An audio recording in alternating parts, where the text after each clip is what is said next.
Hello दोस्तों, आज हम बात करेंगे यूनिट 7 की, जो हमारा CAIIB का जो फर्स्ट कंपलसरी पेपर है एडवांस बैंक मैनेजमेंट, उसकी यूनिट 7 के बारे में बात करेंगे। जो यूनिट 7 है वो इकोनॉमिक रिफॉर्म के बारे में, ठीक है, कि जो हमारा जो इकोनॉमी में किस तरह से क्या रिफॉर्म हुआ। तो हम आइए इसके कुछ शॉर्टकट में इसकी हमने कुछ समरी को तैयार किया है, उस समरी को की हम स्टडी करेंगे। आइए देखते हैं। The economic reform started in 1991। जो इकोनॉमिक जो रिफॉर्मर हुआ शुरू हुआ वो 1991 से शुरू हुआ है।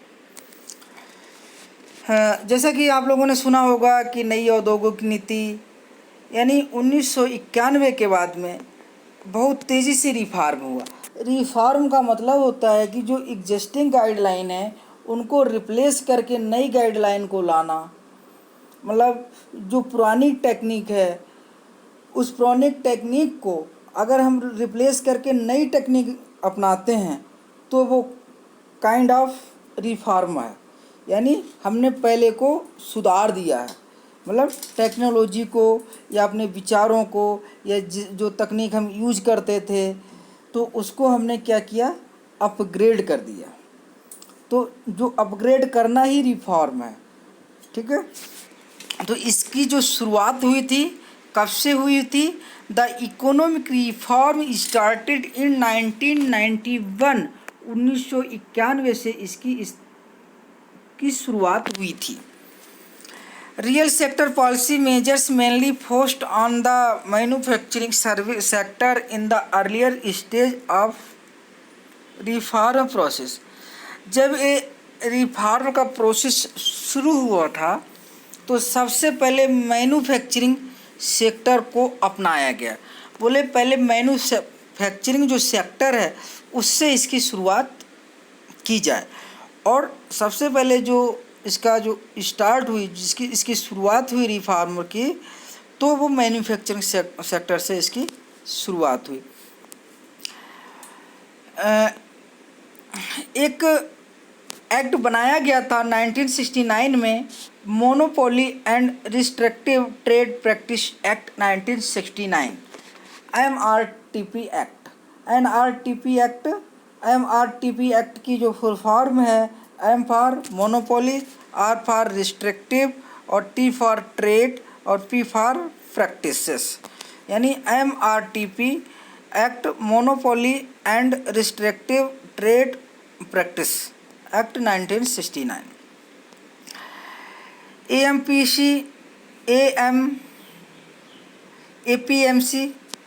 APMC मतलब agriculture produce market committee act. और APMC एक्ट पर जोर दिया गया जिससे कि जो ज़मीन जो फार्मर्स हैं उन फार्मर्स के प्रोड्यूस को, जो उन्होंने प्रोड्यूस किया है, धान गेहूँ जो भी उसने फसल का प्रोडक्शन किया है, उस फसल को प्रॉपर तौर पे मतलब उसकी अच्छी रेट मिल सकें, इसके लिए APMC की स्थापना की गई थी। The primary objective of the APMC Act in each state of India require all the agricultural products to, मतलब जो इसका प्राइमरी ऑब्जेक्ट था, agriculture produce market committee act का जो प्राइमरी जो प्राथमिक उद्देश्य जो था, वो उद्देश्य ये था कि ऑल इंडिया यानी इंडिया के सभी स्टेटों में एग्रीकल्चर एग्रीकल्चर के जो प्रोडक्ट हैं, मतलब जो प्रोडक्ट हैं एग्रीकल्चर से रिलेटेड, उनको सोल्ड किया जाए only in government regulated market. यानी जो गवर्नमेंट की जो मार्केट हैं उन मार्केटों में इनको सोल्ड किया जाए यानी सेल किया जाए, सो दैट काश्तकार को, फार्मर्स को उचित दाम मिल सके। इसीलिए MSP का कॉन्सेप्ट आया था।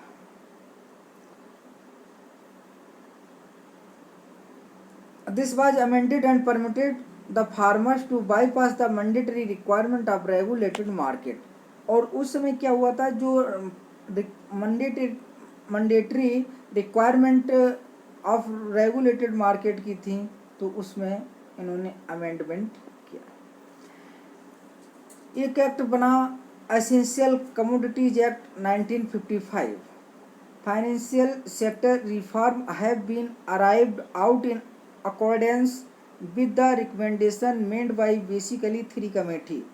और उस समय जो कहा, मतलब 3 कमेटियों की स्थापना की गई थी, जिन 3 कमेटियों ने अपनी ये रिकमेंडेशन दी कि फाइनेंशियल सेक्टर को भी रिफॉर्म करने की ज़रूरत है, और फाइनेंशियल सेक्टर को इन्होंने रिफॉर्म किया।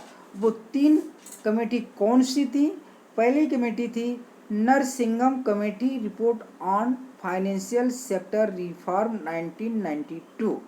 यानी 1992 में नरसिंगम कमेटी ने अपनी सिफारिश की थी कि फाइनेंशियल सेक्टर को रिफॉर्म किया जाए। फाइनेंशियल सेक्टर में जो पहले की जो रणनीतियां हैं, पहले के जो नियम कानून हैं, पहले की जो व्यवस्थाएं हैं, उन व्यवस्थाओं को अपग्रेड किया जाए। इसके बाद में Narasimham committee report on banking sector reform. Banking sector के रिफॉर्म के लिए इन्होंने 1998 में भी अपनी संस्तुति दी, यानी रिकमेंडेशन दी। S H. Khan report 1998 of the working group of the harmonise the role and operations of department financial institutions and bank reform in financial sector। कहने का मतलब ये हुआ, जब ये 1991 से रिफॉर्म शुरू हुआ तो एग्रीकल्चर को रिफॉर्म किया गया, जो एएमपीसी थी, जो एपीएमसी थी, तो उसमें इन्होंने बहुत से मॉडिफिकेशन किए। और जब देखा गया कि सारे अन्य सेक्टरों में जो प्रॉपर अमेंडमेंट हो सकते थे वो अमेंडमेंट किए गए, वो अपग्रेडेशन किए गए। उसके बाद में देखा गया कि बैंकिंग सेक्टर का भी एक अपना अहम रोल है, तो इसके लिए 3 कमेटियों ने अपनी संस्तुति, अपनी रिकमेंडेशन दी, जिसमें जो नरसिंगम कमेटी ने एक तो 1992 में अपनी सिफारिशें दी थी कि फाइनेंशियल सेक्टर को रिफॉर्म किया जाए। उसके बाद में इन्होंने बैंकिंग सेक्टर के रिफॉर्म के लिए इन्होंने अपनी सिफारिशें पेश की 1998 में। इसके बाद 1998 में ही एस.एच. खान रिपोर्ट में भी उन्होंने इस चीज़ के लिए कहा।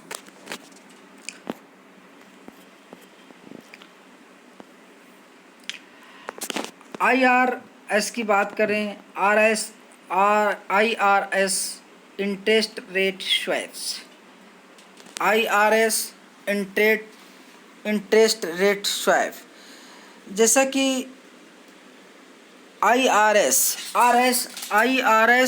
यानी interest rate swap, FRA forward rate agreement.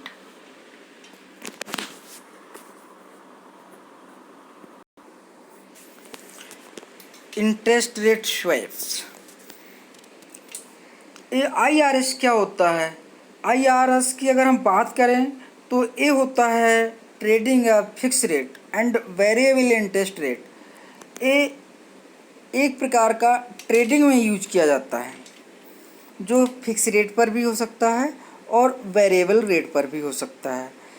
जैसे उदाहरण के तौर पे हमें देख सकते हैं कि जैसे एक बॉन्ड है, उस बॉन्ड को मतलब पेमेंट एक कंपनी है वो कर रही है, लाइबोर पे कर रही है, यानी लंदन इंटरबैंक ऑफर्ड रेट पे कर रही है, लाइबोर पे कर रही है, लंदन इंटरबैंक ऑफर्ड रेट पे कर रही है।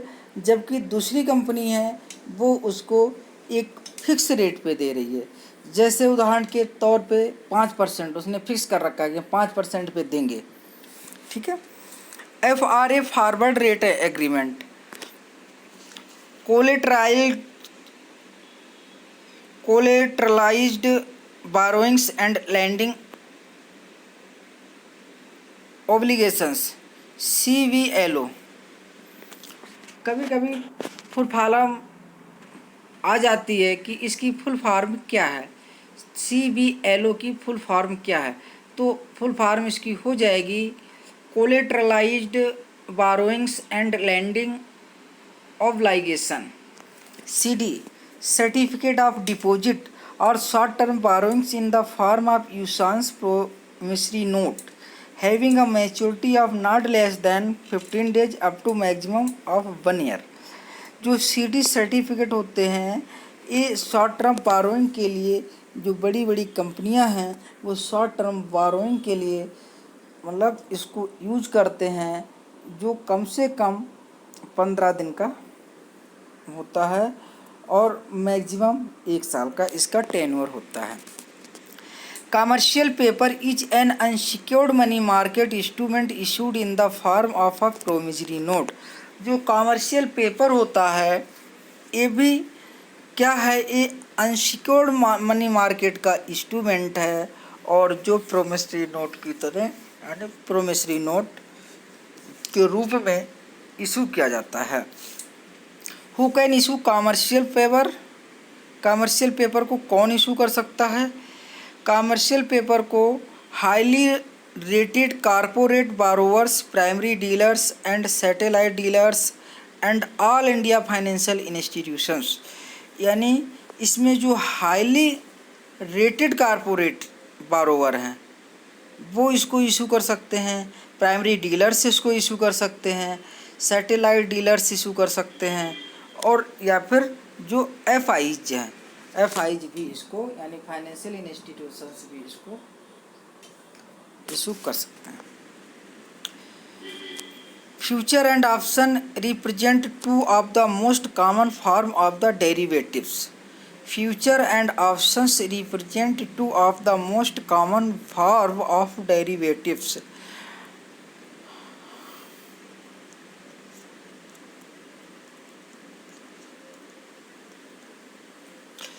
यानी फ्यूचर्स एंड ऑप्शन एक क्या है, डेरिवेटिव के फॉर्म है। Derivatives are financial instrument that drive their value from an underlying, the underlying can be a stock issued by a company, a currency, gold et cetera. Derivatives एक financial instrument होते हैं जो drive करते हैं value को, जो value को up down value को ड्राइव करते हैं। The derivative instrument can be traded independently of the underlying asset. The value of derivative instrument change according to the changes in the value of the underlying. The value of the derivative instrument, कि जो derivative instrument है उसकी जो value है वो कैसे change होगी, according to the changes in the value of the underlying.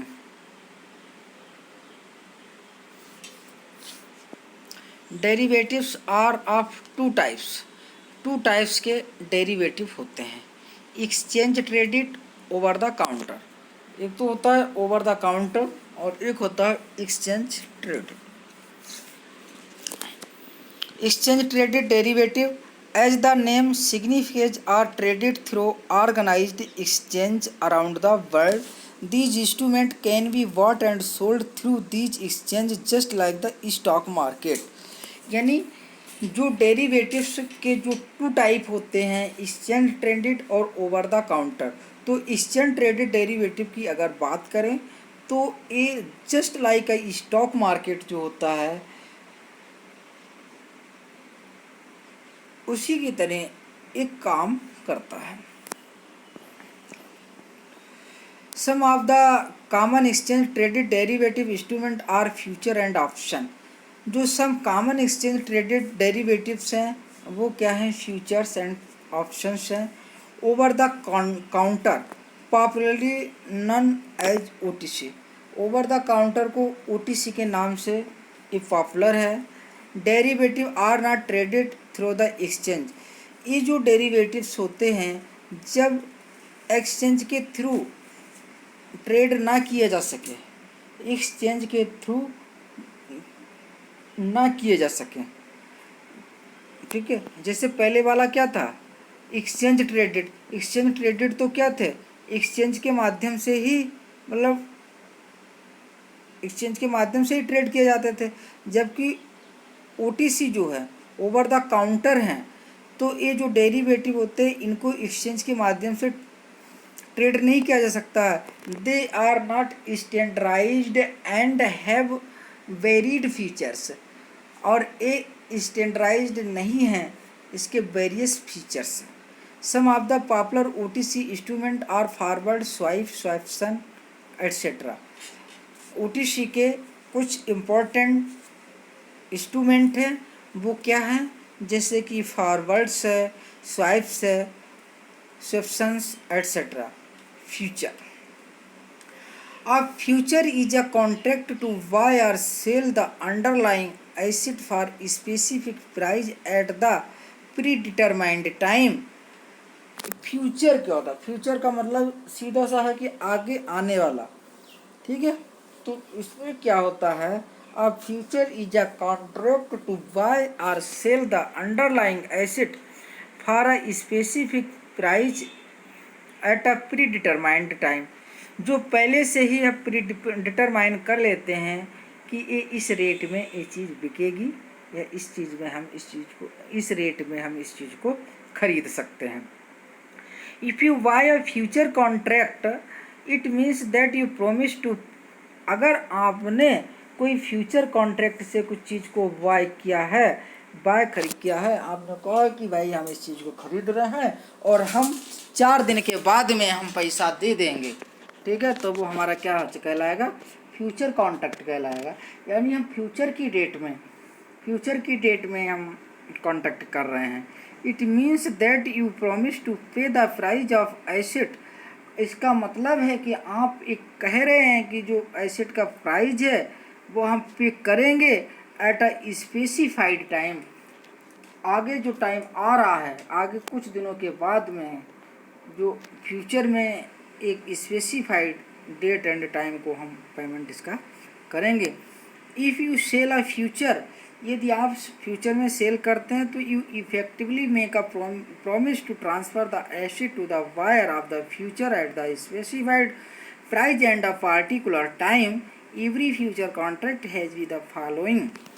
कहने का मतलब ये हुआ कि अगर आप कोई वस्तु को बेचना चाहते हैं तो इसका अगर आपका फ्यूचर कॉन्ट्रैक्ट हुआ है तो इसका मतलब ये हुआ है कि आपने किसी वस्तु को, जो आपके पास वस्तु है उसको आप बेचना चाहते हैं और उसका जो ऑनरशिप है वो फ्यूचर टाइम में, आने वाले समय में, यानी फ्यूचर के किसी निश्चित डेट एंड टाइम को हम उसका पेमेंट आप करोगे।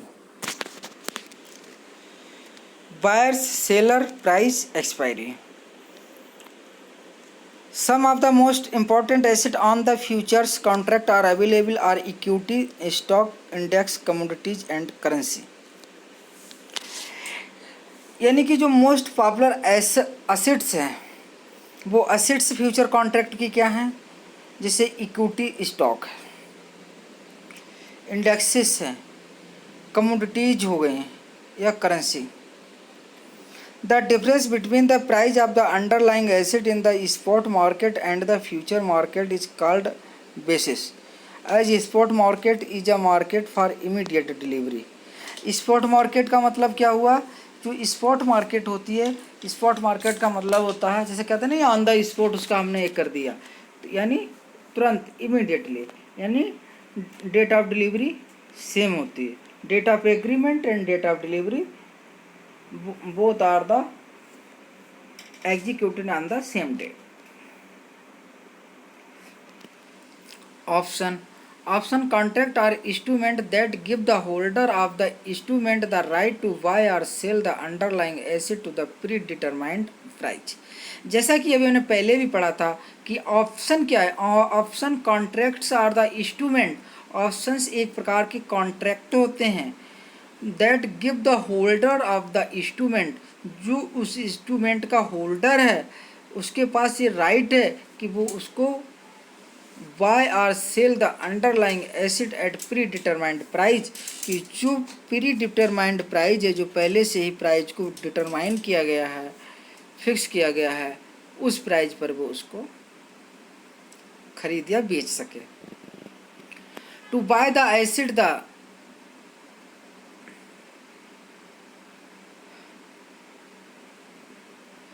चलिए आगे देखते हैं। A put option give the buyer are right to sell the asset. अब पुट ऑप्शन क्या होता है? पुट ऑप्शन के तहत क्या होता है? Gives the buyer right to sell the asset, मतलब ये बायर को राइट देता है। Gives the buyer, gives the buyer are right to sell asset of the strike price to the buyer. Here the buyer has to right to sell and seller has to obligation to buy। कहने का मतलब इसमें क्या है? कहने का मतलब ये है कि a put option gives the buyer a right to sell the asset, कि ये बायर को एक राइट देता है कि वो एसेट्स को सेल करे on at the strike price, यानी स्ट्राइक प्राइस को टू द बायर, यानी बायर को वो सेल करे एक स्ट्राइक प्राइस पे। Here the buyer has to right to sell and seller has to obligation to buy. यहाँ पर क्या है कि बायर को ये राइट है कि वो बेच सकता है और सेलर को ये राइट है वो खरीद सकता है। The payment and settlement systems act 2007 empowering the RBI to regulate and supervise payment and settlement system. तो जो payment and settlement system act जो है उसको लाए कि ताकि लोगों का जो फंड है वो ईजिली एक जगह से दूसरी जगह पे ट्रांसफ़र हो सके, और इसके लिए उनको उनका जो बिजनेस है वो प्रॉपर तरह से रन हो सके। CTS, फिर बैंक ने क्या किया? CTS has been introduced in cheque clearing July 8 in नई दिल्ली, और न्यू दिल्ली में इन्होंने 8 जुलाई को इसको इंट्रोड्यूस किया CTS को। G-SEC is market auction related instrument, यानी G-SEC यानी government securities government security is a market auction related instrument and they are paid by wage and means advances, automatic monetization। Foreign investment is of two kinds. Foreign investment जो होता है वो 2 type का होता है, एक FDI होता है और एक फॉरेन पोर्टफोलियो इन्वेस्टमेंट FPI होता है। FDI means investment by non-resident entity, person resident out of India in the capital of the Indian company under Schedule 1 of FEM, transfer or issue of security by a person resident outside India, Regulation Act 2000। Portfolio investment in both primary and secondary market by FII was opened in 1992। कहने का मतलब ये हुआ कि जब ये reformer की बात हुई तब FDI और FII पर भी इन्होंने बहुत जोर दिया कि गवर्नमेंट हमारी कंट्री में बाहर की कंपनियां आएंगी, फॉरेन की कंपनियां आएंगी और वो यहाँ पर इन्वेस्टमेंट करेंगी, जिससे क्या होगा कि हमारे यहाँ के लोगों को उससे क्या मिलेगा? रोजगार मिलेगा और एक जो लिविंग स्टैंडर्ड है वो अप होगा। Portfolio investment in the public and secondary market by FII was opened in 1992।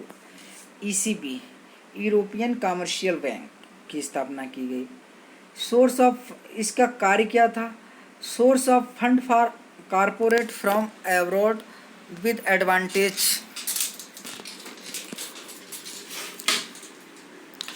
Source of fund of corporate from abroad with advantage, यानी जो फंड का जो सोर्स है वो corporate from abroad with advantage of, यानी source of fund for corporate, यानी corporate के लिए फंड को उपलब्ध करवाना।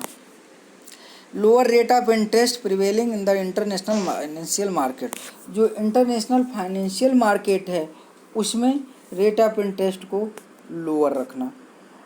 लॉन्गर मैच्योरिटी पीरियड, और इसकी जो बारोइंग्स है उसका लॉन्ग टर्म के लिए यहाँ पे लोन मतलब डेट मिलता है। For financing expansion of existing capacity as well as for fresh investment, ये जो एग्जिस्टिंग कैपेसिटी है उसके लिए भी अवेलेबल है, और जो फ्रेश इन्वेस्टमेंट अगर कोई करना चाहता है तो उसके लिए। ECB is defined as the included commercial loan in the form of bank loans wire credit suppliers credit, यानी ECB is defined करता है किसके लिए, as to include commercial loan, ये इंक्लूड करता है कॉमर्शियल लोन के लिए, ठीक है। Credit buyers credit suppliers, buyers credit और सप्लायर क्रेडिट, मतलब ये बायर्स क्रेडिट भी अवेलेबल है और सप्लायर क्रेडिट भी अवेलेबल है। सिक्योरिटाइज्ड instrument, floating rate note and fixed rate bonds availed from the non resident lenders with minimum average maturity of 3 years. Poverty is measured by Gini coefficient, a standard measure of income expenditure inequality.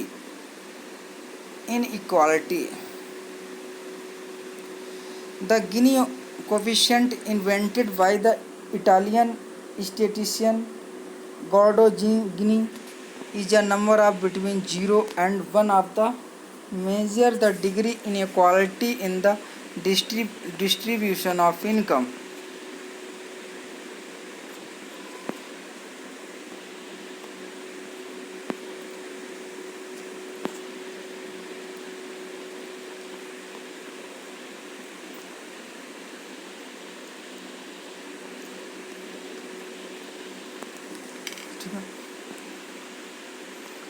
कहने का मतलब है कि जो गिनी coefficient है ये क्या है, ये गिनी कोफिशिएंट ये एक स्टेटिस्टिशियन हुए हैं, सांख्यिकियन हुए हैं, उनका नाम था कोर्डो जिनी। उन्होंने कहा है, इसके बारे में उन्होंने अपना प्रिंसिपल सिद्धांत दिया है। Coefficient would register 0.0 is equal to minimum inequality for a society in which each member receive exactly the same income and would easier to coefficient of 1.0 is equal to if member got all the income and the rest got of nothing.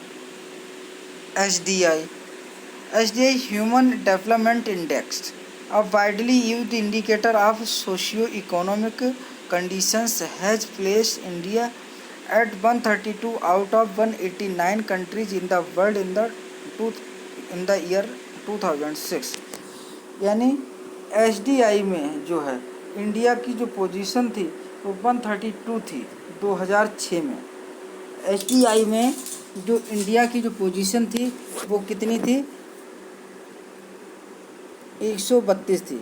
इसमें candidate कितने हैं, total candidate कितने हैं, 189 हैं, यानी 189 देश हैं जिसमें इंडिया की जो पोजीशन थी SDI में वो कितनी थी, इंडिया की जो पोजीशन थी वो कितनी थी, 132 थी, ठीक है। अगर हम इसकी बात करें करंट की, मतलब करंट का मतलब है 2020 और 21 की,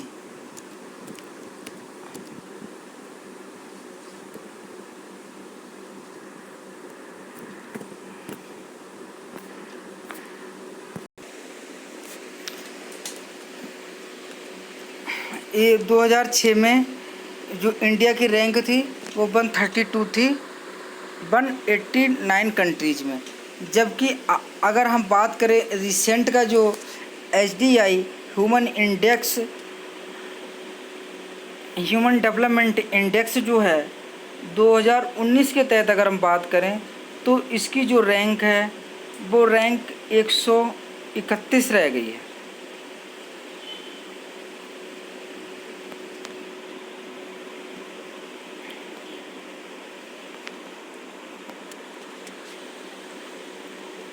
और यह है कि ये हो गया आपका the standard the index was developed in 1990 by Pakistani economist Mahbub ul Haq and Indian economist Amartya Sen.